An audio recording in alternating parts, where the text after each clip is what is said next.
You can't get jobs anywhere, unless apart from the Ukrainian military. Yeah. They're not. We went there. They're not choosy about who they hire. They'll take anyone. They don't care what you've trained you could teach a cat to goose step. They'll take you. I'm just saying, everyone's raging that they're using Nazi battalions and stuff like that. But I mean, who better to fight against an invading force that wants to take over your country? I'm just saying, it's a lot of similar talking points. Yeah, but also the Nazis have a bad track record against shit tons of Russians, right? That's true. That is true. And winter is approaching. It's gonna, definitely. The answer is Afghanistan. You want Afghanis because they're better at shit tons of Russians invading them. That's true. Not in the snow. You got to get them to Afghanistan. Yeah, not in the snow. I think if you put those Afghanis in the Donbass region or whatever it is, the Donbass region or whatever, they wouldn't fare so well. No, because they're not from there. Like they were good in Afghanistan because they knew all the fucking caves. Like I don't know. That's my imagination, right? And that's what I guess everybody teaches. But I picture a scenario where, like, I don't know, they know the cave system, like the little valleys between. Remember when Leonidas had that, like, oh yeah, only that goat herder and the guy had us pissed off knows the secret way around us. Yeah, I think there's probably a lot of that, right? Like, oh yeah, we know the secret paths around that our goats travel, like, but the U.S. military doesn't. So we just go through there when we want to, like, move Osama here and there, or do whatever we want. Like, I'm sure that was a huge waste of money. How much was that one? They always talk about how Iraq was $1 trillion, right? What was Afghanistan? Oh no, I think it was close to 2 or 3 trillion. Like Afghanistan was, Afghanistan was. We could have definitely. They could have put us on Mars, like in houses that, like normal, like big Earth houses for $3 trillion. They would have went so far down the list of people they could afford to send to Mars. We would be going. Like we'd have the option. We could say yes or no. You know what? Let's pass it to someone elderly. I'll take my ticket next year because let Nana go to Mars. We can do it anytime. Yeah, we can go. 2.3 trillion. That would be amazing if we put that into something useful. $3 trillion. That's what they're admitting something to. Useful, Woody. Not even anything other than what we put it into. Yeah, we could have built roads we don't need. Yeah, if we have roads, cross them everywhere like it's Civ 5. Like Woody playing Civilization. Now we can fast travel. Those schools aren't going to drone strike themselves, man. Yeah. Pay your taxes. It's so. I mean, I know it snows there, but it's a different region, right? It's a different geography. It's not mountains and valleys, and it doesn't look that cold there. It's forest and fields. Yeah, it's the cold's not the problem. I don't think. I think it be. It's not terrain. Yeah. Well, the difference between Afghanistan and Ukraine. I'm just saying the terrain is night and day. I'm just saying Ukraine might get like Siberia cold. Like it's different to deal with 28 versus -28. I'm doing Fahrenheit here. I bet they both get cold enough to kill people. I think if you're wet, if you're a soldier and your boots are wet, shit, it's a 40-degree night. It's going to be dreadful, right? Like, if you don't have a way to warm yourself up, you're going to die on a 40-degree night. You're going to have to be like stepping in place so that nothing bad happens to you before you wake. Sounds awful. Problem when you're in a war zone because starting fires is as dangerous as gunfire. Like, my God, start a fire, dude. We've given the Ukrainians some cool stuff, or they just came up with some money to buy some cool stuff. Because I keep seeing them with thermal optics, and at first I thought those drones that dropped the mortar shells were jerry rigged, but they have like a 3D printed system now. They hook a mortar shell onto a drone, and then they just fly it over these Russians and pinpoint accuracy, like in sunroofs, in the sunroof of a fucking car. You go one in the I tank saw as well. a tank with an open hatch. Yeah. I don't know anything about tanks. My observation is that they keep the hatch open a lot, and they just seem to be. Yeah, but they must get stuffy. Do they not have good heat? They don't have heaters in there. They don't have heaters. A lot of the tanks they're using don't have heaters. They were the heaters only work when the tank is running, so they can't just sit there and idle the tank because they're not separate systems. So in any case, it seems like the hatch is open a lot, and it's vulnerable to these drones just dropping them super accurately based on my Reddit watch. Really cool shit. And you know what the funny part is? Richard Ryan did that over a decade ago on his YouTube channel. A drone dropping not just an explosive mortar shell, but a one that shot. I don't think it's radar. It might be like LiDAR or something. It pinged the ground, and when it got to a certain seems silly to call it altitude when we're talking about 15 feet, but when it gets to the correct altitude, it air bursts over the target to get a bigger area of effect, we'll call it. And he did that on YouTube, like I said, a decade ago. I remember like I was blowing up a car and I was thinking like, Richard's doing scary shit over there. He's going to get us all in trouble. These Ukrainian drones, I see, like we've seen, you saw them take out cars. I've seen them take out tanks because the hatches always seem to be open. They're also just catching people on their way into buildings or inside of buildings. Oh, did you see the Russian that was just taking a shit and they got him? Yeah, he was taking a shit and they got him, and I was like, "Come on, man! There's that. Well, that's not chivalrous." Let the man life. The worst thing about it was it landed behind him, so he got all of that just up the arse. He not only was he killed, they gave him a complete hemorrhoidectomy. That's one of those messed up things. They should have let him finish his shit. Like you saw remember in one- Band of Brothers where they give the Nazis or The bro code. whoever the cigarettes. Let people have a little dignity before you spray them into the pit. I saw one where they watched from a drone while Russians sort of filtered into a sort of a lean-to house. Like the structure was already kind of leaning over, but it was cover. And they waited till they trickled in there, and there's maybe like 8-10 of them, and then they hit it with an artillery strike. So it's just like in sequence, boom, boom, boom, boom, and they're all dead. They're all so dead. I often wonder about that. This might be something you know more than me, but I see them very wounded and like running another 12 feet. And I'm like, when they drop those mortars, those are hitting with shrapnel. Those are real powerful grenades. You know, those are normally you drop in that mortar tube and it's not a sort of up and over kind of thing, but they're dropping them pinpoint on these guys, and so it's hitting them with shrapnel, and it looks to me like they're hitting the ground and exploding. They don't have Richard Ryan's fancy technology, so it's probably doing like lower body damage. The one I saw yesterday, I saw it break the guy's leg and then him crawl to cover. Like you could see that his right leg was mangled and completely unresponsive. I feel like I saw this but didn't make the same observation. Like I didn't catch that his leg was mangled. And there were like a bunch of people there, like 8 or something, right? I watch a lot of it, so we may be even comparing multiple examples. But I saw the artillery strike, and of course, I've seen so many wild things. This is the first time we've. I guess Vietnam was the first war that TV cameras were there. Like they brought that shit back for the public to see. We had the reels in World War II, but that was a different thing. That was government made. We got to get out there and take down the Japs, sort of stuff. And then Vietnam, it was like this is the horror of war. But now it's like, this is the horror of war now. Right now, this is what's happening on a street corner in Ukraine. Look. And yeah, this. The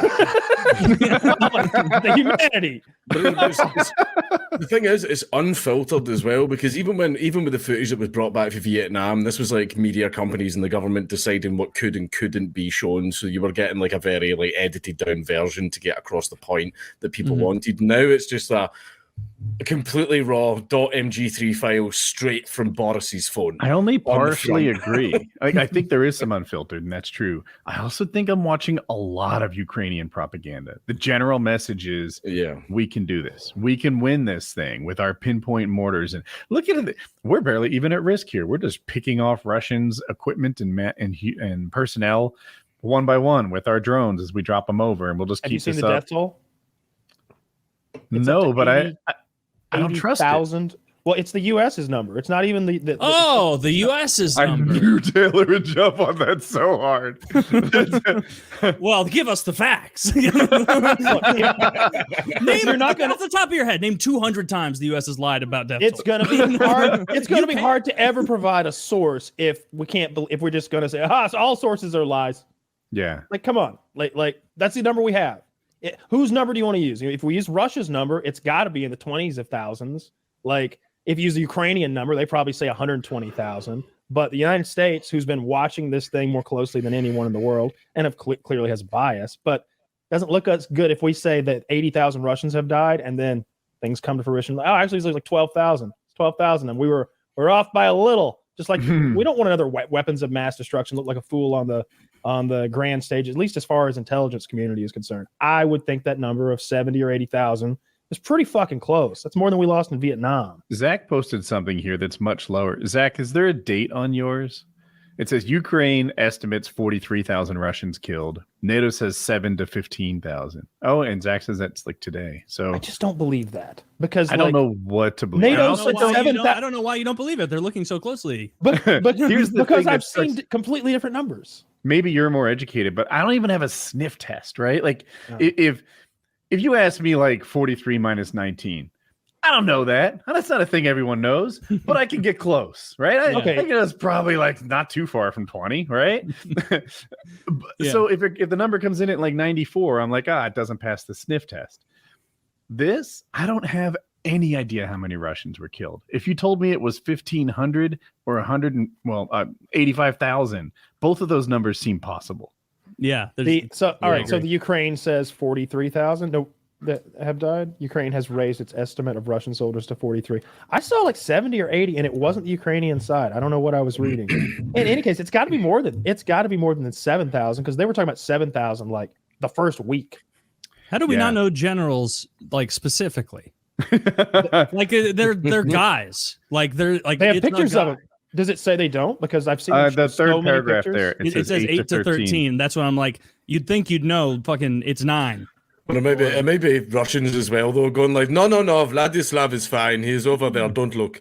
Vladislav is busy. This is Vladislav. It's the same guy, and you're like, blonde hair, blocky head, I guess. Like, looks. But you were saying we're watching real, unfiltered, whatever. I'm like, I feel like I'm watching the Ukrainian propaganda show me how easy it is to beat the Russians, how the Russians are so vulnerable and make mistakes in their tactics.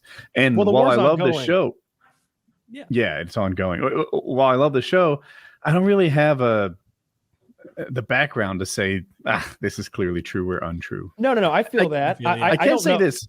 This is the thing I see a lot. I'm sorry to cut you off. I've watched U.S. military people observe other military people, like in movies, what's real, what's not. And every time they see soldiers bunched up, the U.S. soldiers, actual veterans with experience, are like, whoa, that sticks out at me tight. You don't stand 6 people together. That is asking for a shot, right? Anyone who's played COD with Predator missiles knows you don't bunch up. That's a problem. Absolutely. So I'm watching these Russians. They're always bunched up on this footage. They don't seem to have this aversion to being bunched up like U.S. soldiers do. Yeah. Poorly trained. I think this is a new kind of warfare that's never been fought before. They're fighting a near peer, someone who is almost as good as they are technologically, and in some ways more advanced in every way. They don't have any air superiority. The enemy can fly fucking 30. They can fly a Turkish drone that costs less than my goddamn car overhead and wreck 3 tanks, and then send that bitch home to get some more Turkish missiles to throw on the bitch. You know, I haven't found anyone that agrees with me on this yet. Oh, I'm sorry. I thought you were rapping. But I think big, powerful weapons of destruction are getting a little bit long in the tooth, outdated, right? The U.S. depends heavily on aircraft carriers. And people who know more than me seems to say aircraft carriers are a really good idea. But I suspect if they were put to the test, we'd find that, $10 million missiles take out billion-dollar aircraft carriers left and right. I think they'd get sunk. And what we're seeing now is $10,000 mortars take out $1 million tanks left and right. I'm not sure tanks are even smart or good anymore. They're not that hard to beat, but they're expensive little death traps. Well, all right. So the Russians have fallen into a situation where they're just super vulnerable, right? Like if you're going to invade somebody, I heard someone say you're supposed to have a 3-to-1 troop advantage for a proper invasion, and they didn't even come close to that. So they're in this quagmire, right? So the enemy can set up all these positions and ambushes, and somewhere there's a bunch of kids, I imagine them as kids, with their fucking drones charging batteries on power blocks, and the Russians don't know where the power blocks are. Like, they don't know.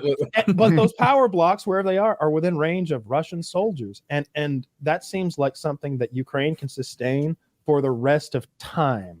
If their warfare is $40,000 Turkish drones, soldiers with AKs on the ground that are willing to die for the country, they got plenty of those, and mortars from drones, which cost less than $1,000 each, and just don't even think of the munitions as money because they're just free. Like the biggest problem that I'm noticing, right, and this is one thing that has changed warfare, is the fact that the general population are allowed to own firearms or has access to firearms. So I don't know if you've seen that famous 4chan post where everyone goes, what's your little AR-15 going to do against the US government with its aircraft carriers and blah, blah, blah. And then the guy goes, fuckface, aircraft carriers can't go to door. Yeah. And he goes, which is what you would need to do to enact full-blown totalitarian authoritarianism. And he goes, you ever heard the phrase, every blade of grass? Yeah. Yeah, so basically that's what happened in Afghanistan. It just got to the point where the problem is it's not just the army. You can go in and beat the army and then the generals can go, all right, we're beat, stand down. The population answer to no one. They're going to go, fuck that. Go on, start your car, lad. Come out, you black and tans. Come out and fight me like that. It's going to fuck it. That's the way it's going to go down. Eventually, like, you're fighting not the army, the population who fucking hate you and want you gone because you killed a bunch of them when you were invading the fucking country. Like, there's going to be bombings. There's going to be honey traps, another thing that the IRA used to do.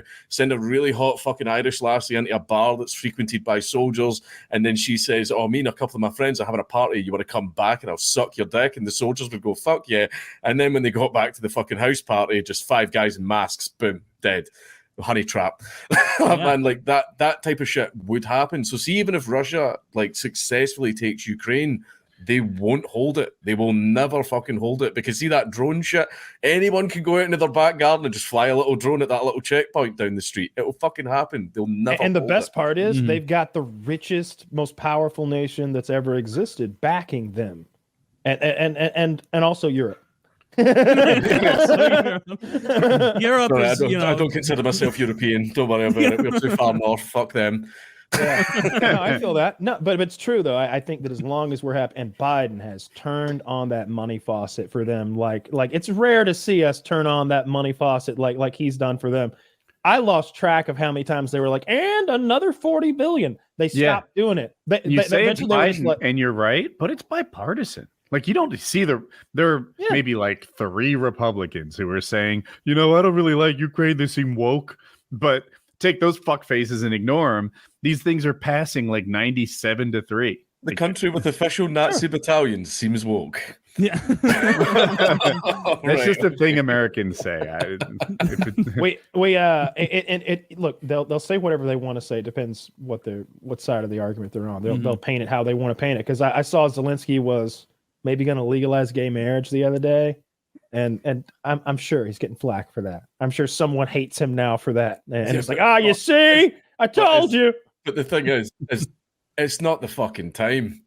I disagree. I'm kind of to me, gays can get married. Oh, that's great. That's a huge comfort among the shell. You know what would have been a better idea would have been?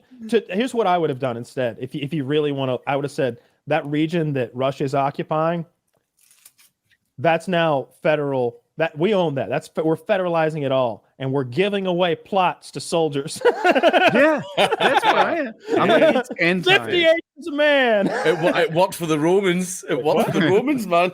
If I was Zelensky, I'd be exploring those alternative rules right now. Like, you want to get married? Fucking knock yourself out. We're in a war. You think we're going to enforce the anti-gay How about rule? polygamy? Open that up. Dude, whatever. They're going to have to. You say you want to give away federal lands. How do we get soldiers laid? I would fight for that. Do you need any Russian impersonators to kind of fire the troops up and then go back to a hotel? You need that kind of guy? A smart woman would marry 10 Ukrainian soldiers right before they go to the front. Oh, I'm just saying, she'll never have to work again. She'll be rich. True. Yeah, it doesn't seem like it's going to end anytime soon. No, it won't. I don't remember what I said. I think I wanted to take bets and nobody wanted to, but at least another year. Like, at least another year. We're rocking and rolling here. Look, the U.S. has no interest in stopping this thing. The only people who want it to stop are the Russians, and they can only have it stop in a certain way. So we got to wait till things look just right through the lens that Russia can throw up to the camera for this to ever end. That's the only way it ends. It doesn't seem like the Russian population wants out.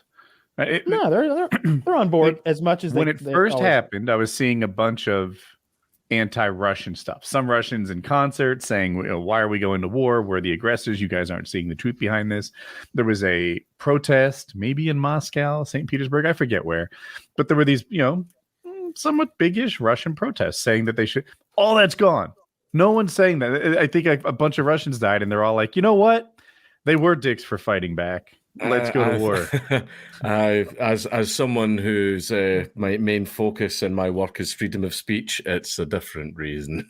There's a different reason why you don't see those protests anymore. You think the Russians are heavy-handed in dealing with those protests? They're Absolutely, they are very heavy-handed in dealing with those protests. I mean, basically, if you're a journalist and you say something critical about Putin or any of his allies, you tend to like, oh, he just passed out one night drunk and froze to death in the middle of the night. No, not even that. The bruises. One died last night. You know that, was it a Putin critic? He got that cancer only my enemies get. Putin knows sarcoma. Yeah, one was killed this week. One was killed this week.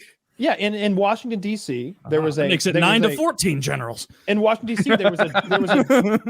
there was a jumper call, and then they found one of Putin's critics dead on the sidewalk outside of a place in D.C.